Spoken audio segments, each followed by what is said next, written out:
জনগণের অংশগ্রহণ সাজেশন নিন। বিজেপির এবারে যে সংকল্পপত্র তাতে একেবারে ব্যবসায়ী সমিতি থেকে, ক্লাব প্রতিষ্ঠান থেকে, ধর্মীয় সংগঠন থেকে, শিক্ষক অধ্যাপক বুদ্ধিজীবী থেকে, বেকার যুবক যুবতী থেকে, আমাদের বয়স্ক মা বোন মা দিদি থেকে সবার সাজেশন নিয়ে আমরা কিন্তু এবারে সংকল্পপত্র করেছি।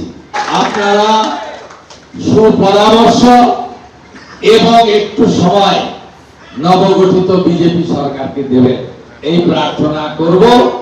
এবং আমাদের পার্টি যারা কার্যকর্তা আছেন তারা মাননীয় জেলা সভাপতির দলে আছেন, হোয়াটসঅ্যাপে যে কোনো মুখ্যমন্ত্রীর উদ্দেশ্যে সাজেশন পরামর্শ আপনারা তাদেরকে ফরওয়ার্ড করবেন, নিচে নাম্বারটা লিখে দেবেন, তারা আমাকে পাঠিয়ে দেবেন। আমি এইটা চালু করে দিয়ে গেলাম কাল থেকে।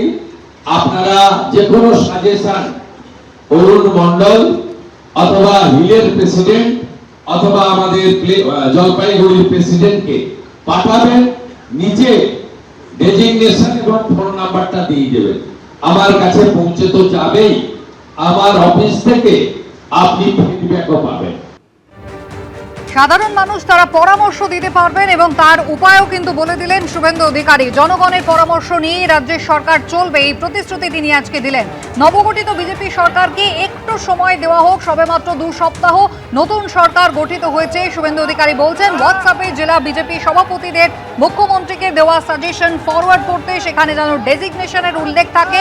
মেসেজ পাঠালে সিএমও থেকে ফিডব্যাকও দেওয়া হবে। মুখ্যমন্ত্রী শুভেন্দু অধিকারী আজকে আর কিছুক্ষণের মধ্যে প্রশাসনিক বৈঠক শুরু করবেন উত্তরকন্যায়, এবং উত্তরবঙ্গের মানুষের জন্য আজ কি বার্তা তিনি দেন তার অপেক্ষায় রয়েছেন সকলে।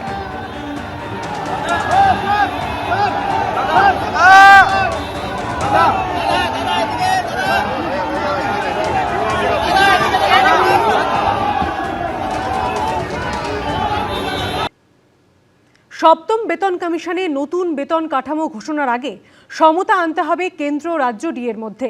ন্যূনতম মূল বেতন হতে পারে বর্তমান ন্যূনতম মূল বেতনের দ্বিগুণ, বেতন বাড়তে পারে অনেকটাই।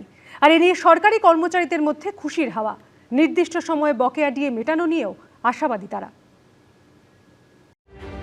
শপথের পর সংকল্প পূরণ। সোমবার সপ্তম বেতন কমিশন গঠনে সবুজ সংকেত দিয়েছে রাজ্য মন্ত্রিসভা।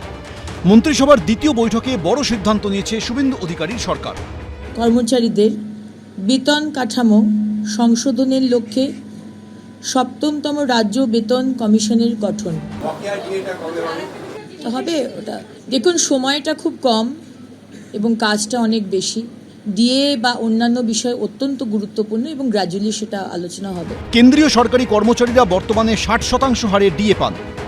এ রাজ্যের আন্দোলনকারী সরকারি কর্মী সংগঠনগুলির দাবি খাতায় কলমে ফারাক 38%। তবে বকেয়া ডিএ নিয়ে আইনি জট না কাটায় বাস্তবে কেন্দ্রের সঙ্গে ফারাক 42%। 42% ডিএটা দিয়ে দিতে হবে এবং 45 দিনের মধ্যে যেহেতু বলেছে, তাহলে তো 45 দিনের মধ্যে পুরো ডিএটা দিয়ে দেওয়ার উচিত ছিল। এখনো সময় আছে। সপ্তম বেতন কমিশন গঠিত হলে রাজ্য সরকারি কর্মচারীদের কী লাভ হবে? নিয়ম অনুযায়ী সপ্তম বেতন কমিশনে নতুন বেতন কাঠামো ঘোষণার আগে সমতা আনতে হবে কেন্দ্র রাজ্য ডিএর মধ্যে। সেক্ষেত্রে মিটিয়ে দিতে হবে বকেয়া 42%। তাহলে 60% ডিএ যোগ হবে মূল বেতনের সঙ্গে। ধরা যাক কোনো রাজ্য সরকারি কর্মীর মূল বেতন 10,000 টাকা, মূল বেতনে 60% ডিএ মানে 6,000 টাকা, অর্থাৎ মোট মূল বেতন দাঁড়াবে 16,000 টাকা। মূল্যবৃদ্ধির কারণে পরবর্তী 10 বছরে সরকারি কর্মচারীদের জীবনযাপনের মান যাতে না পড়ে যায় তার জন্য দেওয়া হয় 20 থেকে 25% অতিরিক্ত টাকা। এক্ষেত্রে যদি 25% টাকা দেওয়া হয় তাহলে 16,000-এর 25% হয় 4,000 টাকা। সেক্ষেত্রে 20,000 টাকা দাঁড়াবে বেসিক পে।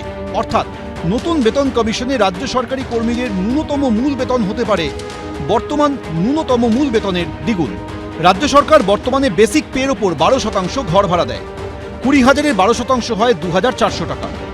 তাহলে মোট বেতন দাঁড়াবে 22,400 টাকা। নতুন পে কমিশন যে গঠন হয়েছে তাতে বিগত সরকার যে 15% আমাদের এইচআরে কেটে 12% করে দিয়েছিলেন, দ্রব্যমূল্য বৃদ্ধির কারণে সব কিছুর দাম বেড়েছে, যেহেতু মানে এই যে এইটাও এখন 20% করা হোক, এই দাবিটাই আমরা রাখবো। রাজ্য সরকার বর্তমানে কোনো শিক্ষা বা স্বাস্থ্য ভাতা দেয় না, কারণ সরকারি কর্মীরা স্বাস্থ্য বীমার আওতায় রয়েছেন। পাশাপাশি সরকারি স্কুলে পঠন পাঠন হয় বিনামূল্যে। বিধানসভা ভোটের আগে বিজেপির সংকল্পপত্রে প্রতিশ্রুতি দেওয়া হয়েছিল ক্ষমতায় এলে সপ্তম বেতন কমিশন বাস্তবায়িত করা হবে। 45 दिन के अंदर ही 7वें वेतन आयोग को लागू कर सभी कर्मचारियों का सम्मान करने का काम नई बनने वाली भारतीय जनता पार्टी की सरकार करेगी। রাজ্য দখল করার পর শপথ গ্রহণের 11 দিনের মাথায় সপ্তম পে কমিশন গঠনের সিদ্ধান্তের কথা ঘোষণা করেছে বিজেপি সরকার। দীপক ঘোষ, এবিপি আনন্দ, কলকাতা। মঙ্গলবার রাত 12টা থেকে ধর্মঘটে ওষুধ বিক্রেতারা। ঘোষণা the All India Organisation of Chemist and ড্রাগিস্টের। তবে বাংলায় ধর্মঘট হবে 12 ঘন্টার। খোলা থাকবে হাসপাতালের পাশে থাকা ওষুধের দোকানগুলি। বাড়ির খুদে বা প্রবীণ সদস্যের জরুরি ওষুধ কি শেষ? ভাবছেন বুধবার সকালে বেরিয়ে কিনে নেবেন? তাহলে সমস্যায় পড়তে হবে, কারণ মঙ্গলবার রাত 12টা থেকে 24 ঘন্টার জন্য বন্ধ থাকবে ওষুধের দোকান। দেশজুড়ে ধর্মঘটের ডাক দিয়েছে the All India Organisation of Chemist and Druggist বা AIOCD। এই রাজ্যে যেহেতু নতুন সরকার এসেছে, তাই Bengal Chemists and Druggist Association জানিয়েছে 24 ঘন্টা নয়, তারা 12 ঘন্টার জন্য প্রতীকী ধর্মঘট পালন করবে। মঙ্গলবার রাত 12টা থেকে বুধবার বেলা 12টা পর্যন্ত। ফেক এবং স্পুরিয়াস ড্রাগস ভীষণ পরিমাণে বিভিন্ন পন্থায় আমাদের ওষুধের ব্যবসার মধ্যে তারা ঢুকিয়ে দিচ্ছেন। অনলাইন সিস্টেম ডিজিটালাইজেশনের পরিষেবার আমরা বিরুদ্ধে নই, কিন্তু অনলাইনের মাধ্যমে আমাদের মানুষের কাছে যে ওষুধটা পৌঁছচ্ছে, আমাদের ওষুধের প্রতিটা প্রেসক্রিপশনের একটা ডেট থাকে, ভ্যালিডিটি থাকে, সেগুলো অনলাইনের ক্ষেত্রে মেনটেন হচ্ছে না। সেই কারণে টোকেন বন্ধ হিসেবে আমরা 12টা টু 12 ঘন্টার বন্ধ আর কি আমরা করব। কেন এই ধর্মঘটের ডাক? সর্বভারতীয় ওষুধ ব্যবসায়ীদের সংগঠন AIOCD সূত্রে খবর, ড্রাগ কন্ট্রোলের নিয়ম না মেনে ই-ফার্মেসিগুলির দেদার ওষুধ বিক্রি হচ্ছে অনলাইনে, বিক্রি হচ্ছে জাল ওষুধ, বিপুল ডিসকাউন্টে প্রতিযোগিতায় নষ্ট হয়ে যাচ্ছে ওষুধের মান। এসবের প্রতিবাদে ধর্মঘটের ডাক দেওয়া হয়েছে। মানুষ বাইরে যাওয়ার সুযোগ ছিল না লকডাউনের জন্য, সেই সময় মানুষ কি করে ওষুধ পাবে সেই কথা চিন্তা করে কেন্দ্রীয় সরকারের থেকে একটা টেম্পোরারি রেগুলেশন চালু হয়, তার নাম 220E। আমরা ডোর ডেলিভারি বা মানুষের কাছে পৌঁছে যাওয়ার একটা আইনগত সম্মতি পেয়েছিলাম।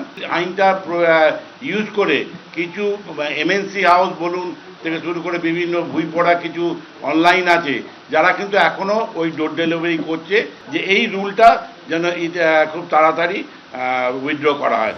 ধর্মঘটে দেশজুড়ে কয়েক লক্ষ ফার্মেসি বন্ধ থাকবে বলে আশঙ্কা করা হচ্ছে। তার ফলে বহু রোগী সমস্যায় পড়তে পারেন। তবে AIOCDর তরফে জানিয়ে দেওয়া হয়েছে, সরকারি ও বেসরকারি হাসপাতালের সামনে থাকা ওষুধগুলিকে ধর্মঘটের আওতার বাইরে রাখা হবে। ঝিলম করঞ্জাইয়ের রিপোর্ট, ABP আনন্দ, কলকাতা। ABP আনন্দ, এগিয়ে থাকে, এগিয়ে রাখে।